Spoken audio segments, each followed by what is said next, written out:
Hi everyone, I'm Dr.Animaction. Welcome to the latest video in my animated 90s series. As I was working on this one and looking ahead to what was coming up later in the decade, I came to a decision.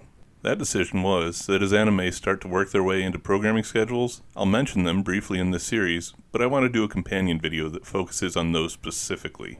So at some point, when I finish the animated 90s series, be on the lookout for an animated 90s Anime in America video to complement the decade. I may also go back and do one for the 80s too. This particular series was never intended to go too in-depth on any specific content, so I'm looking ahead to ways to do just that as I go. But that's an advance warning so nobody gets too upset when I just breeze past some of the anime this decade. I've got some other things in the works too, including that short format thing I keep talking about, so keep watching. Don't forget to like and subscribe if you love all things animated so the channel can keep growing and I can actually get to this bottomless well of content I have planned.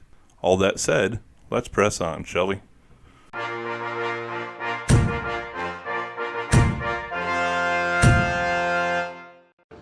Yeah, it's a bit much. Last year I talked about the continuing trend of releasing shows based on classics in some form, mentioned the growing prevalence of the anthropomorphic hero squads, some new programming blocks, and of course the birth of a whole new type of superhero cartoon. I also failed to mention one of the biggest events in cartoon programming ever with the launch of Cartoon Network in October of that year. I'll plan on fixing that somewhat by doing a channel/programming block series later. I also forgot to keep looking at not just network premieres, but at segment premieres like those on Liquid Television, which I'll make up for later in this video. But let's see if these observations and events start trends, or just happen in a vacuum. As usual, we'll start by seeing what was still here from years past.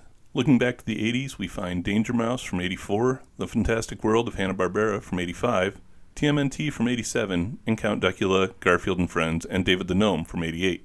From 1990, there were only a few hangers-on, including Tom and Jerry Kids, Merry Melodies starring Bugs Bunny and Friends, Tiny Toon Adventures, Captain Planet and the Planeteers, and Bobby's World.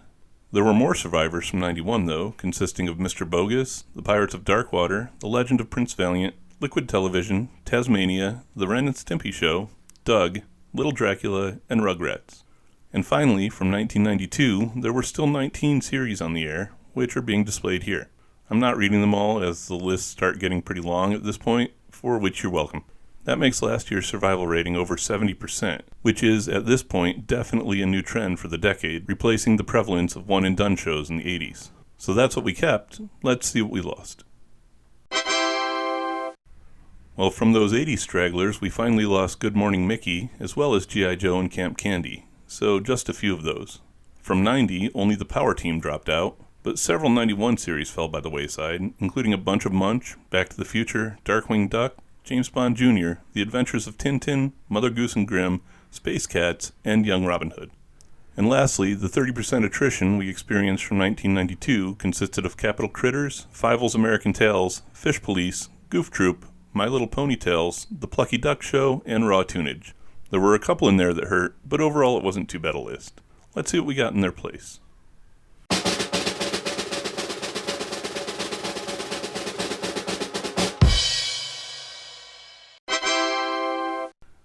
Here's where things start to get out of hand, as the list of new series that premiered this year climbed up past the 30 mark. Well, 230, at least. Sure, that's not a huge increase over last year's 27, but it's a trickle that quickly becomes a flood. Anyway, of the 30 we got this year, and as you'll see here momentarily, we got a little bit of everything and a little something for everyone. From the very young to the fairly old, the intelligent to the inane, the little angels to the little devils, this year kind of brought it all. So let's go ahead and dive in. As we've pretty much seen since the very start of the animated 80s series, this year too brought its fair share of classics back to the air. We'll start with a series that's both a classic in that the characters originated in the 50s, but had a successful show that ran in the 80s as well. The all-new Dennis the Menace cartoon ran for 13 episodes on CBS, probably trying to recapture the success of its 1986 predecessor. That's kind of odd planning though, as the 86 version was still airing on some channels as well in syndication. Needless to say, probably, that this new version did not capture that same success. I personally blame the removal of that awesome saxophone riff in the beginning. Speaking of series that didn't do nearly as well as their source material, we got a new version of the 1966 manga character Speed Racer this year in the New Adventures of Speed Racer. And look at the designs for this series in these clips. Here, I'll run them side by side with clips from the 60s versions. I don't think there needs to be too much discussion about why this update only managed 13 episodes, so we'll move on. How about we take a look at a classic 1943 Tex Avery character that got his own series this year with Droopy, Master Detective. This show spun off from the still-running Tom and Jerry Kids and cast the slow-talking Droopy Hound and Son Dripple as detectives in a satirical spoof of crime noir stories. The series actually ran in shorts, with each episode containing a segment of Droopy, one of Tom and Jerry Kids, and a third of another updated Avery character in Screwy Squirrel. Like the previous two shows, this one also ran for 13 episodes and aired on Fox Kids. Next up came a return of the Pink Panther. Not the return of the Pink Panther, just a return of the Pink Panther, in a new series simply called The Pink Panther. I guess cartoons were doing that stupid just use the original title thing way before horror movies. Anyway, this one is based on the 1964 character and mostly follows the formula of the classic shorts, with the character dealing with a situation du jour. What is the soup du jour? It's the soup of the day. The one notable area where it did diverge from that old formula was in the fact that he spoke in this series, whereas he'd been mostly mute up until this point. This is the first show we're covering this year with any staying power too, lasting 60 episodes in first-run syndication. Our next classic comes from a 1939 book series by Austrian-American author Ludwig Bemelmans named Madeline. Well, the series technically started this year on the Family Channel, but had actually started as a series of animated specials on HBO, with 6 specials each adapting one of Bemelmans' original 6 stories. Besides the 6 specials, the series ran for 3 seasons on Family Channel, then ABC, then the Disney Channel respectively, for a total of 59 episodes.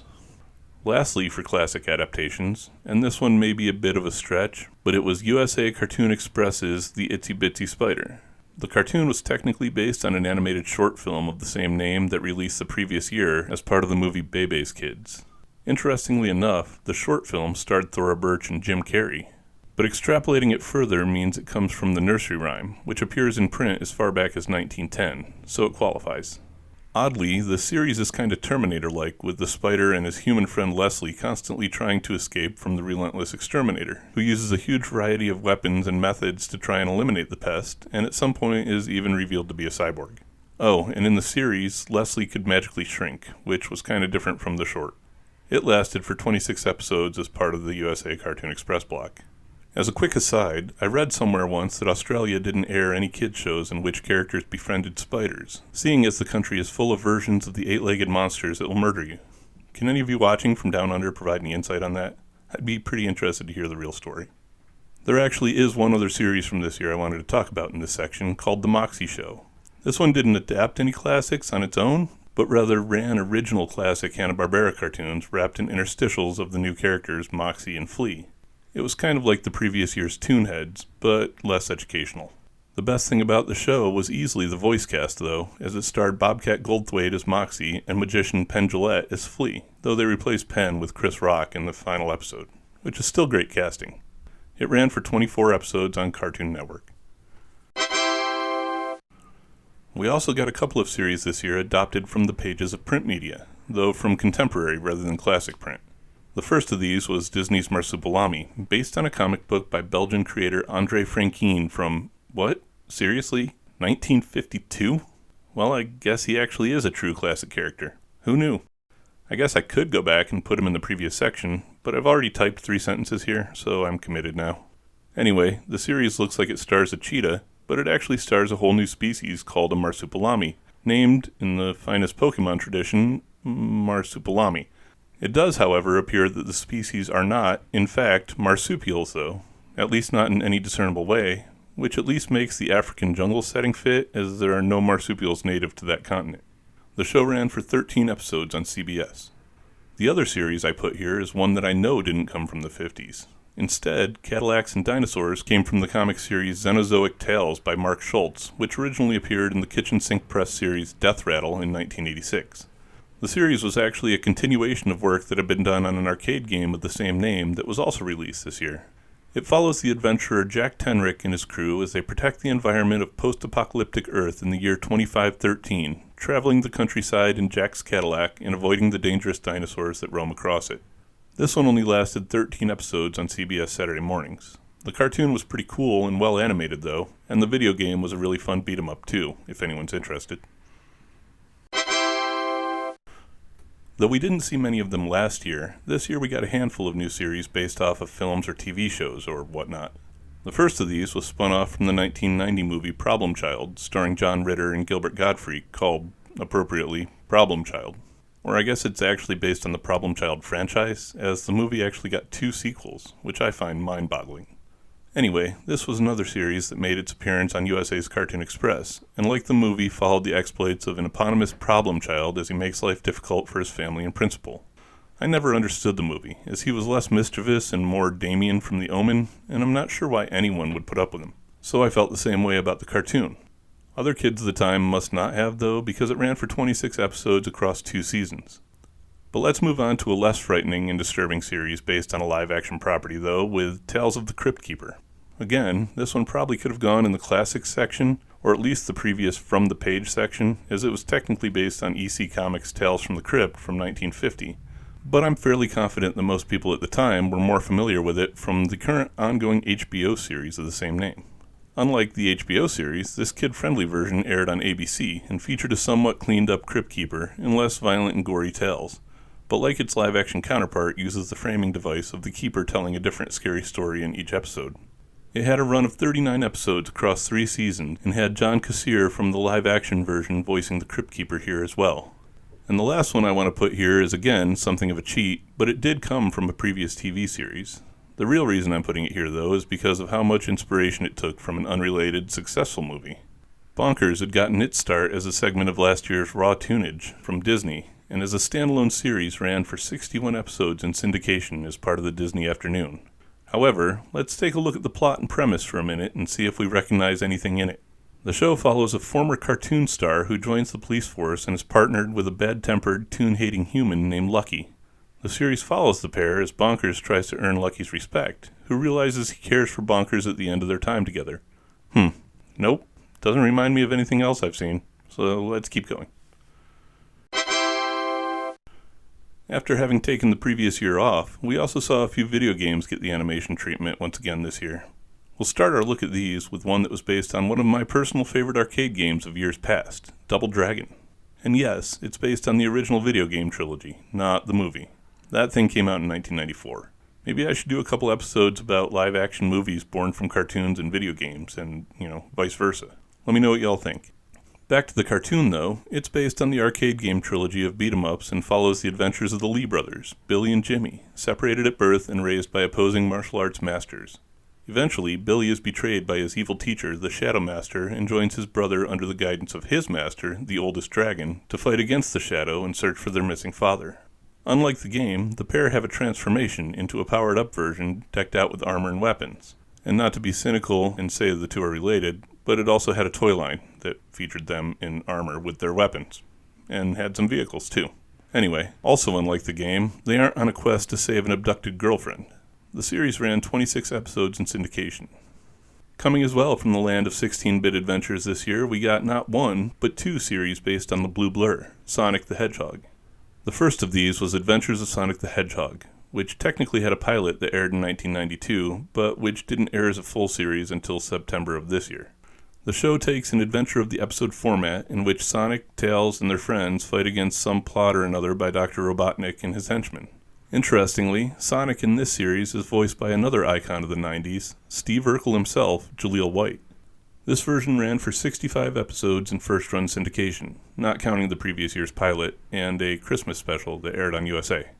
The second Sonic series of the year was simply called Sonic the Hedgehog, and unlike The Adventures, which was weekly, ran as a Saturday morning series for 26 episodes over 2 seasons on ABC. Both shows were produced by Deke in partnership with SEG of America, but this one was a far superior series to its weekly counterpart. Not only did it tell darker, more mature stories that followed a rebellion narrative about resistance fighters working against Dr. Robotnik, but it had a much cooler, expanded character roster and a more well-developed world and setting, including a furry waifu love interest for Sonic in the form of Princess Sally Alicia Acorn. The series were really kind of night and day in terms of quality and target audience, though White voiced the older version of Sonic in this one too. The second of the pair is definitely worth checking out though if you like Sonic, or even if you just like the oppressed people resisting authority story concept. This year wasn't just about entertainment though, as there were a couple of series released that were designed to teach us something as well. The first of these was the show Crow, which was about a cave boy having adventures that relate to various principles of physics and engineering. The concept was developed by the Children's Television Workshop, the company responsible for Sesame Street, based on a book by David Macaulay called The Way Things Work from 1988. I had the book as a kid, and it gave some really cool explanations about how a lot of different machines worked with some nice detailed illustrations accompanying them. The cartoon is narrated by a talking woolly mammoth who gets thawed out in the lab, and as he sees different machines and equipment relates their functions to a similar story involving Crow from before he was frozen. Even though the series was receiving some of its funding from the National Science Foundation, ABC canceled it after just 21 episodes. That inadvertently led to the creation of the channel Noggin, as the Children's Television Workshop decided they didn't want to have to depend on other channels being willing to air their productions. Crow was one of Noggin's launch series, and it ran there from 1999 to 2004. The other series this year that was more educational in nature, and just to cover my bases here, I'm not saying one way or another anything about the educational value of the concept or topics, just that it tried to teach something, is VeggieTales. This one used a cast of anthropomorphic vegetables to tell some of the most famous stories from the Bible, while at the same time parodying pop culture along the way. Although I won't dwell on the basis of the storytelling, I will say that the series employed some really excellent humor in the parody aspects, and the songwriting was relentlessly singable. Not only that, but the lead characters of Bob the Tomato and Larry the Cucumber were also really fun. Taken at face value as an animated series, it's really pretty clever and well done. It's also the best-selling Christian children's franchise of all time, with 6 different animated series, movies, animated specials, video games, and sales of over 16 million books and 7 million CDs. This series alone lasted from 1993 to 2015, and the franchise is still alive today. Okay, so now that we've talked about a couple of series that wanted kids to learn things, let's talk about a couple of others that definitely didn't. The first of these was a new show from Hanna-Barbera called Two Stupid Dogs, and follows daily misadventures that are generally caused due to the fact that the dogs of the title, simply called Big Dog and Little Dog, are, in fact, stupid. It's a weird show in which you can see and hear a lot of classic Hanna-Barbera with its simple animation and jazz soundtrack, but that takes cues from modern shows like Ren and Stimpy with its use of gross-out humor and 90s edginess. It's also notable for including segments that featured a return of a true Hanna-Barbera classic with Super Secret Secret Squirrel, which told modern stories of the vintage 60s character Secret Squirrel and his supporting cast. The series ran for 26 episodes as part of TBS's Sunday morning cartoon block. The next mostly nonsensical series we got this year was a new addition to the Nicktoons lineup called Rocko's Modern Life. I almost put this series in my next category, which looks at tunes targeted more at adults, but as a Nicktoon, I guess it's supposed to be for kids. Let's see. The show follows main character Rocko, who's a wallaby, and best friend Heifer as they go about their daily lives in the fictional O-Town, where they spend a lot of time hanging out at their favorite restaurant, the Choky Chicken. So far, so kid-friendly. Sure.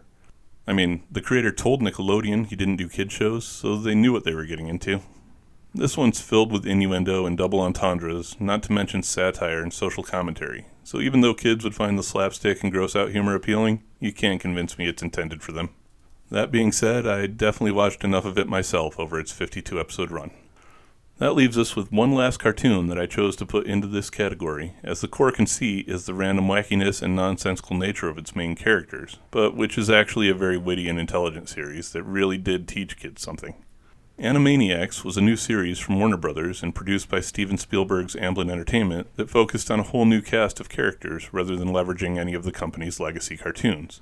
The show focused on the antics of the Warner Brothers and Warner's sister as they wreaked havoc across the studio and the surrounding area. It took on a skit-based format, with the Warners being supported by a huge cast of some really great additional characters, like my personal favorites, Pinky and the Brain, and Chicken Boo. The Warners themselves served as a sort of connecting tissue between all the other characters as well, having the ability to hop across the various cartoons on the show to tie them all together. And yes, even though I'm including it here, I can't deny that even my own children learned state capitals from Wacko.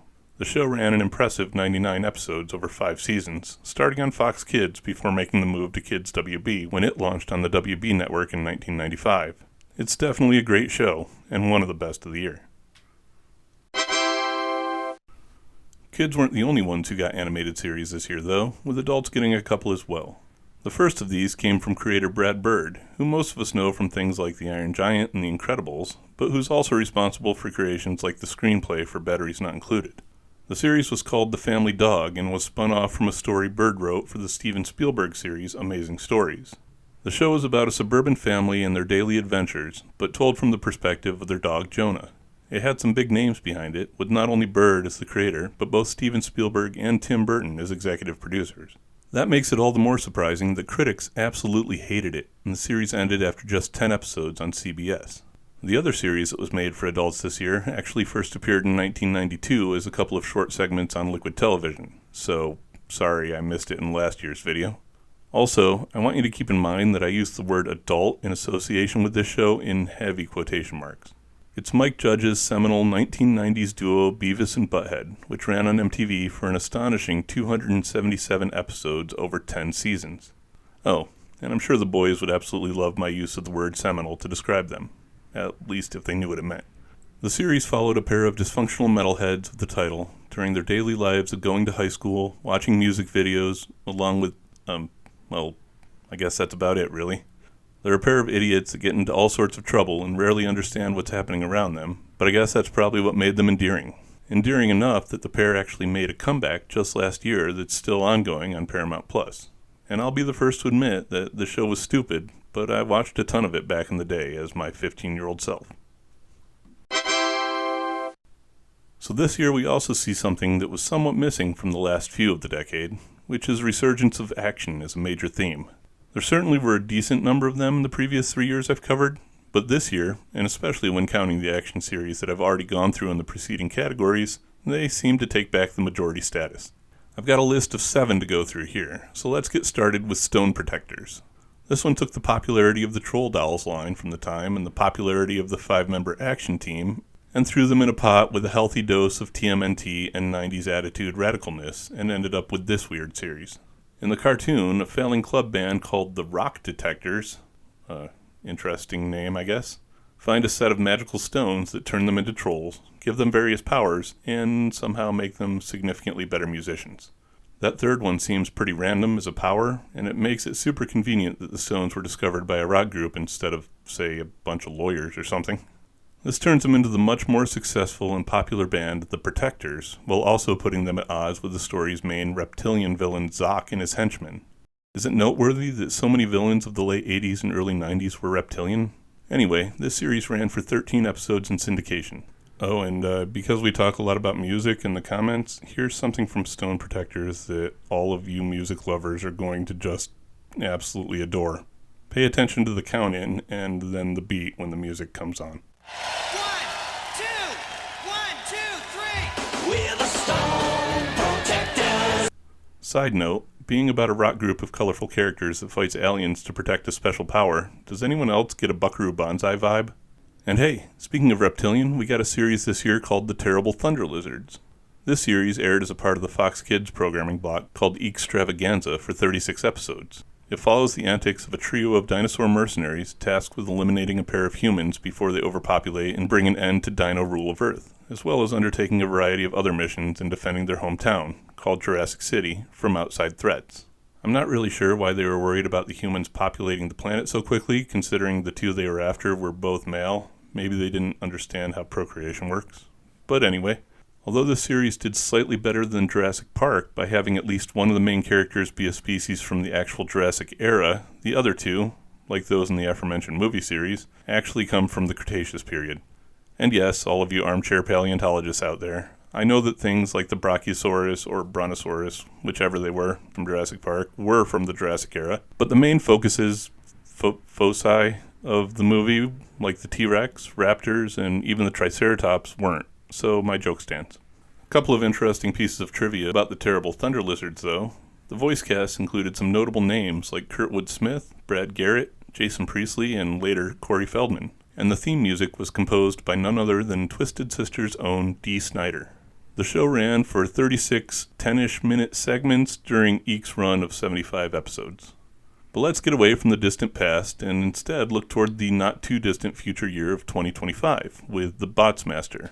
This was a 40-episode French-U.S. co-production between Jean Chalopins, who was formerly of Deke and is probably best known for co-creating Inspector Gadget and co-writing and co-producing Ulysses 31 and the Mysterious Cities of Gold, from his company Créativité et Développement, Oh my god, I killed... the French language, and the U.S. production company Avi Arad and Associates. Fans of Marvel films and TV should recognize the Avi Arad name easily enough. The show's about a world where use of robots is widespread, and of course there's a megalomaniacal billionaire who wants to use them to take over the planet. The creator of the most prolific series of robots in use, ZivZZ Zoolander, builds a special team of robots called the brain-operated young zygotopic Zoids, or boys with an Ultra 90s double Z instead of an S, to wage a guerrilla war against the villain.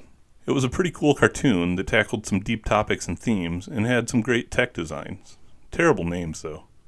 Moving this action train along, we have Polly Pocket. Wait, no. We have Polly Pocket's darker, more action-oriented offshoot, Mighty Max. Based on the toy line of miniature collapsible playsets of the same name, the series followed Max and his friends as they used his magic wormhole-producing baseball hat to protect Earth from the evil Skullmaster and his minions. The series was way darker and more mature than the title, source, and concept description would seem to indicate, which made for a pretty cool cartoon. It also had some notable names in the cast, including Bull from Night Court, Richard Mall, and my channel's new favorite cutaway as Skullmaster. Space! It ran in syndication for 40 episodes across 2 seasons. Now let's look at a couple of shows starring some of the 90s favorite children, anthropomorphic action teams. First, I'll talk about what is honestly one of my favorite series from the year, another new Hanna-Barbera property called SWAT Cats, the Radical Squadron. This show is about a pair of former special police operatives named Jake and Chance from the sprawling Mecha Cat City who become airborne vigilantes after being fired by the incompetent Commander Farrell. The pair build the absolutely awesome jet, the Turbo Cat, as well as tactical uniforms equipped with several crime-fighting gadgets, take on the codenames Razor and T-Bone, and get to work doing what the Enforcers can't, taking down the evil Dark Cat. The show was really great, with cool technology and character designs, an awesome assortment of villains, and a persistent story throughout the series. It ran for 25 episodes on TBS as part of the latest incarnation of the fantastic world of Hanna-Barbera, and apparently has a revival currently in pre-production. I highly recommend it. I also recommend the next one, which has been in the news quite a bit lately with an impending remake on the horizon from toy company Nacelle and co-produced by super nerd Ryan Reynolds, Biker Mice from Mars. This was probably one of the most 90s series of the early 90s, and followed the adventures of a trio of mice who were bikers from Mars. The title really kind of says it all. The three are out to stop an evil corporation that's a front for a race of evil alien reptilians, of course, what else, called the Plutarchians, from stealing Earth's natural resources. The mice themselves were pretty cool designs and overflowing with early 90s attitude, and their motorcycles and tech were some pretty awesome designs as well. I mean, they weren't Kaneda's bike cool, but they were pretty close. Best of all, Vinny was voiced by Ian Ziering, and as an unabashed fan of great terrible movies, of which Sharknado ranks fairly high, that's a big plus for me personally. The series got 65 episodes over 3 seasons in syndication, and as I said earlier, is currently being rebooted. Oh, one other side note about the reboot. The company that's doing it, Nacelle, has also just announced a reboot for another cartoon from last year's video, Wild West Cowboys of Moo Mesa. I've saved the best for last in this category, though. This final series is hands down my personal favorite of the entire year. Exo Squad was a series that ran for 52 episodes in syndication and is far and away the darkest, most mature show on this year's list. The story follows the events of a war between humans and a genetically engineered worker race called the Neo-Sapiens, who rise up in revolt against their human oppressors. In many ways, the show is similar to the third Robotech arc, balancing the story between taking place on a subjugated Earth, where it follows a resistance movement, and space, where the beleaguered exofleet struggles to retake human territories. The series was filled with themes of rights and equality, duty, sacrifice, prejudice, racism, the list goes on. Plus, the war setting never shied away from portraying the violence and devastation and even death that goes along with it. I'll admit that it wasn't the best quality animation of the year, but it was serviceable and it didn't detract from the story. I cannot recommend this one enough. Now before we close out the episode, there's one other series that I want to mention. Mastodon! Triceratops! Saber-tooth tiger! Tyrannosaurus! Mighty Morphin Power Rangers premiered on Fox Kids on August 28th of this year and brought back something that American kids hadn't really seen since the 70s, tokusatsu.